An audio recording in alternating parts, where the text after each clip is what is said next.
Good morning students, myself Rani Singh, Assistant Professor, the Graduate School College for Women, Faculty of Education. Today's topic is forms of gender inequality and issues.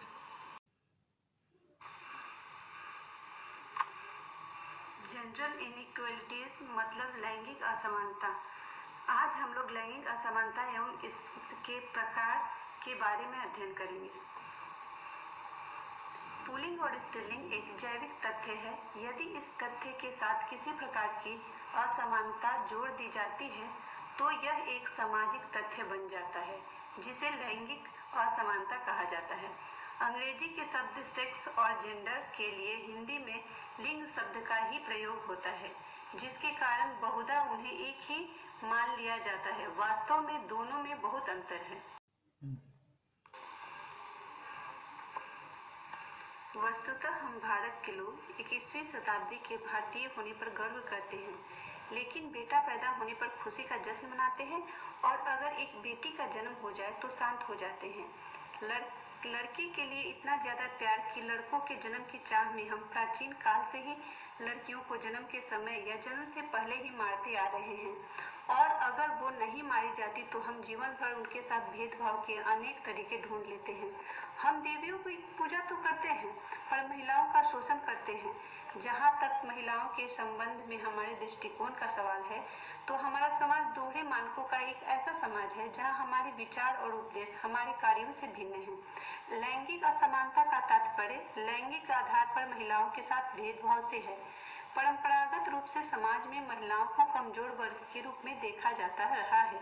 वे घर और समाज दोनों जगहों पर शोषण, अपमान और भेदभाव से पीड़ित होती हैं।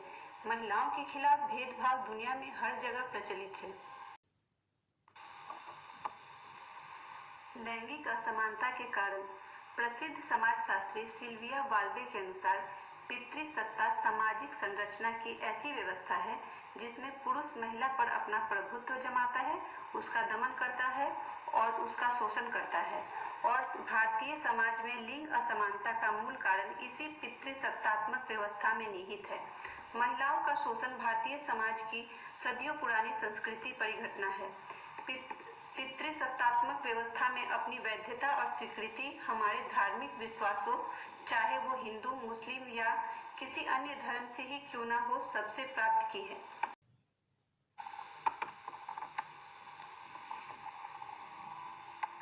समाज में महिलाओं की निम्न स्थिति होने के कुछ कारणों में अत्यधिक गरीबी और शिक्षा की कमी भी है। गरीबी और शिक्षा की कमी के कारण बहुत सी महिलाएं कम वेतन पर घरेलू कार्य करने या प्रवासी मजदूरों के रूप में कार्य करने के लिए मजबूर हो जाती हैं।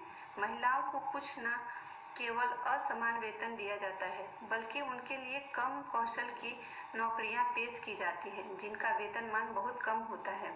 यह लिंग के आधार पर असमानता का एक प्रमुख रूप बन गया है। लड़की को बचपन से शिक्षित करना अभी भी एक बुरा निवेश माना जाता है, क्योंकि एक दिन उसकी शादी होगी और उसे पिता के घर को छोड़कर दूसरे घर जाना पड़ेगा। इसलिए अच्छी शिक्षा के अभाव में अधिकांश महिलाएं वर्तमान में नौकरी के लिए आवश्यक कौशल की शर्तों को पूरा करने में असक्षम हो जाती हैं। महिलाओं को खाने के लिए वही मिलता है जो परिवार के पुरुषों के खाने के बाद बच जाता है। अतः समुचित और पौष्टिक भोजन के अभाव में महिलाएं कई तरह के रोगों का शिकार हो जाती हैं। लैंगिक असमानता के प्रकार। मृत्यु दर असमानता।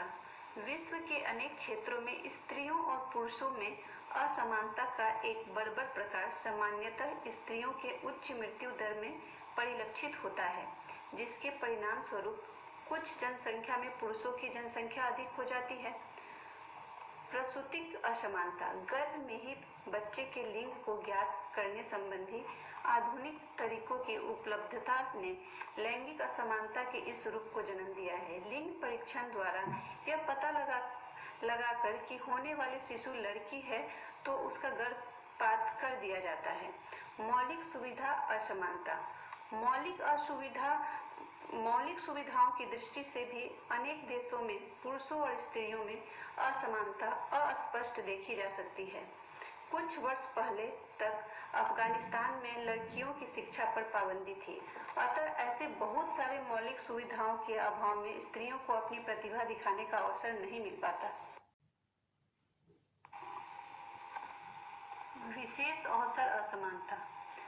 यूरोप और अमेरिका जैसे अत्यधिक विकसित और अमीर देशों और ऐसे कई अन्य देशों में उच्च शिक्षा और व्यवसाय प्रशिक्षण में पक्षपात देखे जाते हैं। व्यावसायिक असमानता। व्यावसायिक असमानता भी लगभग सभी समाजों में पाई जाती है। जापान जैसे देश में जहां जनसंख्या को उच्च शिक्षा प्राप्त करने और अन्य सभी प्रकार की मौलिक सुविधाएं उपलब्ध हैं, वहां पर भी रोजगार और व्यवसाय प्राप्त करने सरकार की मौलिक सुविधाएं औरतों को प्राप्त नहीं होती है। घरेलू असमानता। परिवार या घर के अंदर ही लैंगिक संबंधों में अनेक प्रकार की मौलिक असमानताएं पाई जाती हैं। घर की संपूर्ण देखरेख से लेकर के बच्चों के पालन पोषण का पूरा दायित्व स्त्रियों का होता है। अधिकांश देशों में पुरुष इन समूह में स्त्रियों की ही किसी प्रकार की सहायता नहीं करते, अतः यह एक ऐसा काम का विभाजन है जो स्त्रियों को पुरुषों के अधीन कर देता है।